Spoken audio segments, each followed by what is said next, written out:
a Tease of Duterte Philippines rifle. Because of the intimate relationship between Cambodia and China, the Philippines can improve its relations with China through cooperating with Cambodia, he said. Duterte promised to send Department of National Defense, DND, Secretary Delfin Lorenzana to China to accept the firearms which are to be paid within 25 years.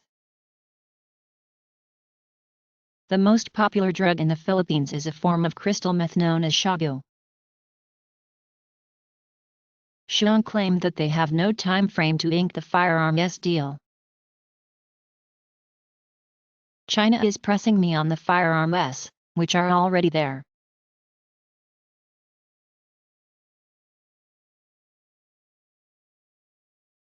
Thanks for viewing this tease. Sign up for the Tip Top Tech channel or search for a Tease Second Mind on YouTube to find and then enjoy other tease.